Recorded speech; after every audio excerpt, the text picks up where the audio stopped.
नमस्कार, मैं स्वप्नजा मेरे स्वधिरा इस YouTube चैनल में आप सभी का स्वागत करती हूँ। आज हम गौरी पूजन के इस महत्वपूर्ण पर्व, इसकी परंपरा, विभिन्न पूजन विधियाँ और किसे गौराई दी जा सकती है इसके बारे में जानेंगे। तो चलिए शुरू करते हैं।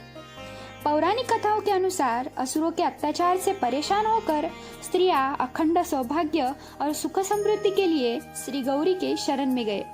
उनकी प्रार्थना सुनने के बाद भाद्रपद शुद्ध अष्टमी को गौरी ने असुरों को संहार किया और पृथ्वी के जीवों को सुखी किया। इसके बाद महिलाएं ज्येष्ठा गौरी व्रत करती है, जिसे हम गौरी गणपति या महालक्ष्मी पूजन भी कहते हैं। गौरी पूजन की परंपराएं अलग अलग होती है। कुछ परिवारों में गौरी की मुखौटों की पूजा की जाती है, तो कुछ जगहों पर जलाशय से लाए गए 5, 7 या 11 पत्थरों को गौरी का स्वरूप मानकर पूजा की जाती है।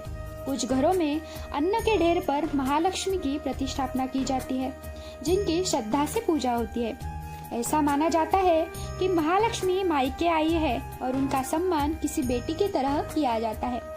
गौरी पूजन की विभिन्न राज्यों में अलग अलग विधियां देखने को मिलती है। तो चलिए कुछ क्षेत्रीय परंपराओं पर नजर डालते हैं। महाराष्ट्र में गौरी पूजन। महाराष्ट्र में गौरी पूजन गणेशोत्सव के समय मनाया जाता है। नवविवाहित महिलाओं के लिए इस पूजा का विशेष महत्व होता है। गौरी की मूर्तियों को सजाकर उनकी प्रतिष्ठापना की जाती है। कर्नाटक में स्वर्ण गौरी व्रत। कर्नाटक में यह व्रत गणेश चतुर्थी से एक दिन पहले मनाया जाता है। आंध्र प्रदेश में महालक्ष्मी व्रत। आंध्र प्रदेश में महालक्ष्मी व्रत घर की सुख समृद्धि के लिए किया जाता है। गुजरात में गौरी व्रत।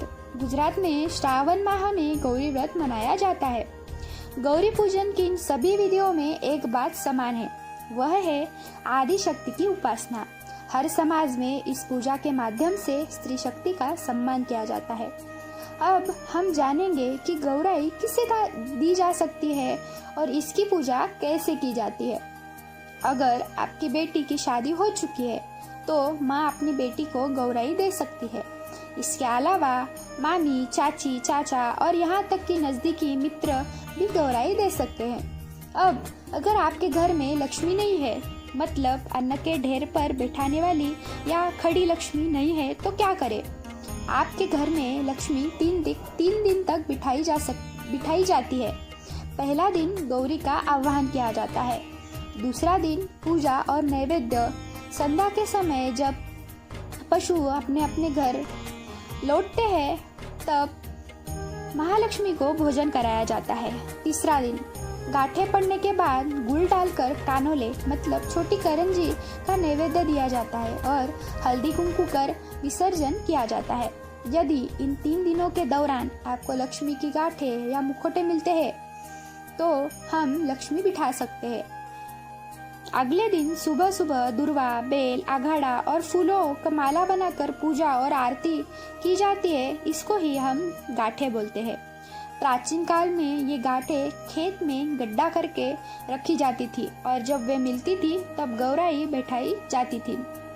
यदि आपके घर में किसी का प्रसव हुआ है, चाहे वह बेटी हो या बेटा, या घर में गाय का प्रसव हुआ हो, तो आप लक्ष्मी को बैठा सकते हैं। लेकिन सिर्फ इसलिए कि आपको गांठें मिल गई या स्वप्न में दिखाई दी, इसका मतलब यह नहीं है कि आपको गौराई बैठानी ही पड़ेगी।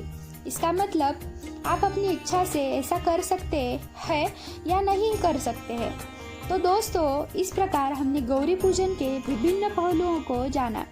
इस वीडियो के बारे में अपनी राय ज़रूर बताएं और नए त्योहारों के बारे में जानने के लिए हमारे चैनल को सब्सक्राइब करें। धन्यवाद।